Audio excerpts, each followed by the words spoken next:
तीन लापता लड़कियां, ये एक बहुत ही रहस्यमय और दर्दनाक घटना है जो मैं आप लोगों को बताने जा रहा हूँ। बिहार के मुजफ्फरपुर से 13 मई को स्कूल जाने वाली तीन लड़कियां अपने अपने घरों से निकलती हैं और गायब हो जाती हैं। और उन तीनों लड़कियों ने घर से निकलने से पहले ये बताया था कि वो जो है पास के मंदिर में पूजा करने के लिए जा रही है, लेकिन घर वालों के साथ ये उनकी आखिरी मुलाकात और बातचीत थी। एक शहर से एक साथ तीन लड़कियां अपने अपने घरों से गायब हो जाती है, जिनकी उम्र 13 से 14 साल के आसपास है। इसी बीच लड़की के घर वालों को अपनी बेटी के द्वारा लिखा गया एक लास्ट नोट मिलता है। वो नोट जिसमें लड़कियों ने लिखा था कि वो अपनी मर्जी से धार्मिक यात्रा पर जा रही है, और उसमें यह भी लिखा था कि उन्हें जो है 3 महीने तक ढूंढने की कोशिश ना किया जाए, और अगर उनको ढूंढने की कोशिश की गई तो उनके पास जो है जहर की शीशी पहले से रखी हुई है। इधर लड़कियां गायब हुई, उधर घर वालों ने खोजबीन शुरू कर दी, लेकिन तब तक घर वालों को उनकी बेटी द्वारा लिखा हुआ एक नोट मिलता है जिसमें लिखा हुआ था कि घर वाले उसे कम से कम 3 महीना तक ढूंढने की कोशिश ना करें, क्योंकि वो जो है धार्मिक यात्रा पर जा रही हैं, और अगर उन्होंने ढूंढने की कोशिश की तो वो फिर कभी नहीं मिलेगी। हालांकि परेशान घर वाले फिर भी एफआईआर दर्ज करवाते हैं और लड़कियों को अपने तौर पर ढूंढने की कोशिश जारी रखते हैं। लेकिन इससे पहले कि एक ही शहर के एक साथ गायब हुए इन तीन लड़कियों के बारे में कुछ पता चलता, मुजफ्फरपुर से करीब 1000 किलोमीटर दूर मथुरा से लड़कियों के घर वालों को एक मनहूस खबर मिलती है। खबर ये कि उन तीनों लड़कियों ने ट्रेन से आगे कूदकर अपनी जान दे दी। ये सुनने के बाद लड़कियों के घर वालों के होश उड़ जाते हैं। उन्हें समझ नहीं आता है कि आखिर ये क्या हो गया है।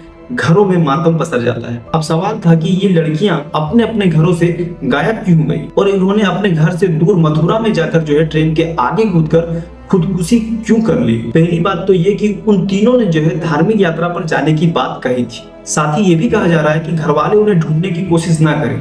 ऐसा क्यों? और सबसे अहम ये है कि ये सुसाइड पैक्ट यानी कि खुदकुशी की असली वजह क्या रही। मुजफ्फरपुर से मथुरा तक फैली इन तीन लड़कियों के सुसाइड मिस्ट्री यानी सुसाइड की कहानी इतनी पेचीदा है कि इसमें 2 राज्यों की पुलिस करीब 25 दिनों के बाद भी खाली हाथ है। इन तीन लड़कियों के सुसाइड मिस्ट्री के पीछे के वजहों को जानने के लिए पूरे सिलसिले को समझना बहुत ही जरूरी है। दिन सोमवार 13 मई 2024 बालूघाट मुजफ्फरपुर। 13 मई को बालूघाट में रहने वाली 14 साल की माही और योगिया मठ की रहने वाली 14 साल की गौरी अपने 13 साल की एक और सहेली माया अचानक घर से गायब हो गई। घर से निकलते वक्त उन तीनों ने कहा था कि वो पास के गरीबनाथ मंदिर में पूजा करने के लिए जा रही। इत्तेफाक से उस दिन उन तीनों के साथ गौरी की छोटी बहन भी थी, जो तीनों के साथ मंदिर तक गई थी। लेकिन वो मंदिर में पूजा करने के बाद मंदिर से सीधे मुजफ्फरपुर रेलवे स्टेशन पहुंची और वहां से किसी ट्रेन का टिकट खरीदा और गौरी की छोटी बहन को ये कहते हुए तीनों एक ट्रेन में सवार हो गई कि वो जो है 2-3 घंटा में वापस लौटेंगी। लेकिन गुमशुदा तो खैर अपनी जगह है, लेकिन साथ गए गौरी के बहन ने भी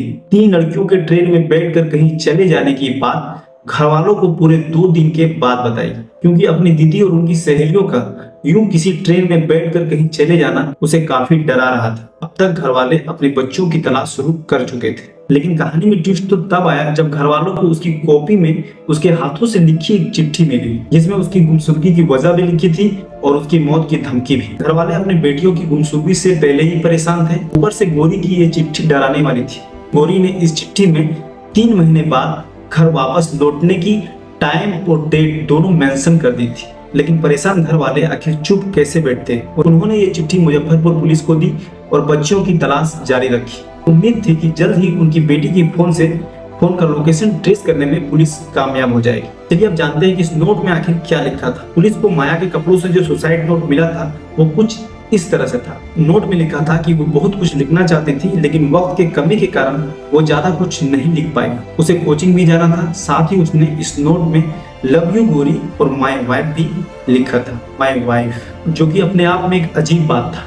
लव यू गौरी तो समझ में आती है क्योंकि माया गौरी की सहेली थी, लेकिन माया ने किसके लिए वाइफ शब्द का इस्तेमाल किया ये एक रहस्य था। ये पहला नोट में लिखा हुआ था। दूसरा जो नोट था जो पुलिस को मिला, दूसरा नोट पुलिस को माही के पास से मिला, जिसमें माही ने भी घर में छोड़े गए गौरी के नोट से मिलती जुलती बातें लिखी थी। माही ने लिखा था कि वो गौरी और माया के साथ धार्मिक यात्रा पर जा रहे हैं और वो खुद ही वापस लौट आएंगे, और अगर उन्हें किसी ने ढूंढने की कोशिश की तो वो जहर खाकर जान दे दें। यानी सुसाइड की बात उसके दिमाग में पहले से ही चल रही थी। लेकिन सवाल ये है कि उन्होंने सुसाइड करने के लिए ट्रेन के आगे कूदने का फैसला क्यों किया, जबकि तीनों ने अलग अलग मौके पर जहर खाकर जान देने की बात कही थी। एक सवाल ये भी था कि जब घर वाले खामोशी से उन लड़कियों को ढूंढने की कोशिश कर रहे थे और उन तक पहुंचने की कोई भी कोशिश कामयाब नहीं हुई, तो फिर लड़कियों ने खुदकुशी क्यों कर ली? कहीं ऐसा तो नहीं कि उन लड़कियों को पता चल गया कि उनके मना करने के बावजूद उनके घर वाले उन्हें ढूंढ रहे हैं? और सबसे अहम ये कि घर वालों के ढूंढने से आखिर उनको इतनी बड़ी क्या दिक्कत थी कि वो सीधे जान देने की बात कर रहे थे? ये सब कुछ बहुत रहस्यमयी था। सुसाइड कभी किसी समस्या का हल नहीं हो सकता,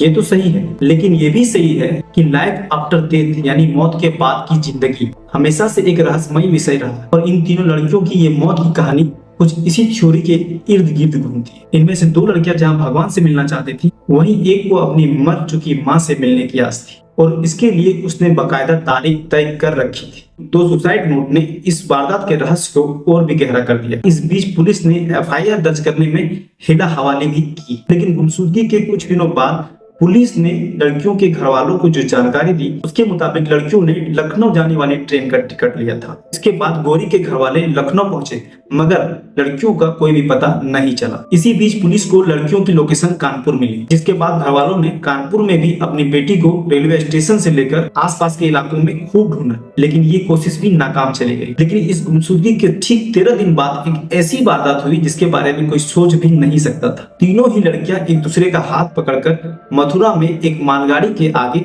खड़ी हो गई और इस तरह अपने अपने घरों से गायब होने वाली इन तीनों लड़कियों ने एक ही साथ अपनी जान दे दी। मथुरा की रेलवे पुलिस को जब इस मास सुसाइड के बारे में जानकारी मिली तो पुलिस की टीम मौके पर पहुंची, लेकिन यहाँ पर मामला सुलझने के बजाय मानो कि और उलझ गया। लड़कियों के कपड़ों पर लगे मुजफ्फरपुर के टेलर के टैग से पुलिस ने जो है उनके लोकेशन का, उनके घर का पता लगा लिया है। लेकिन इनमें से 2 लड़कियां माही और माया के कपड़ों से मिली 2 सुसाइड नोट इस वारदात के रहस्य को और भी गहरा कर दिया। छानबीन में पता चला कि ये तीनों लड़कियां जो है बेहद धार्मिक प्रवृत्ति की थी और हर रोज घंटों पूजा पाठ में वक्त बिताती थी। मंदिर जाना, पूजा करना इनका रोज का काम था। और तो और इस उम्र में लड़कियां इंस्टाग्राम और दूसरे सोशल नेटवर्क पर रील्स देखती हैं, लेकिन ये लड़कियां गुरुओं और बाबाओं के प्रवचन सुना करती थी। और एक एक कर तीनों ने न सिर्फ नॉनवेज खाना बंद कर दिया था, बल्कि घर वालों को भी नॉनवेज खाने से रोकती थी। लेकिन धार्मिक होने और धार्मिक यात्रा पर जाने से सुसाइड करने का क्या रिश्ता हो सकता है? ये जो है एक अबूझ पहेली है। अब लड़कियों के हाथ पर एसबीजी और युवराज लिखा पुलिस को मिल गए। इसी तरह पुलिस को एक लड़की के हाथ में मेहंदी से एसबीजी लिखा मिला, जबकि दूसरी लड़की के हाथ में युवराज लिखा मिला। आखिर ये एसबीजी और युवराज का क्या राज है, ये भी अभी साफ नहीं है। घर वालों को लगता है कि एसबीजी का मतलब शिव, विष्णु और गणेश हो सकता है। पूर्वी भारत और बिहार के इलाकों में भगवान विष्णु को विष्णु भी कहते बोलते हैं, लेकिन सवाल वही है कि भगवान के नाम पूजा पाठ से मौत का कनेक्शन नहीं बन रहा है। हालांकि उनमें से एक लड़की माही कुमारी की मां नहीं थी और वो अपने नाना नानी के साथ रहती थी।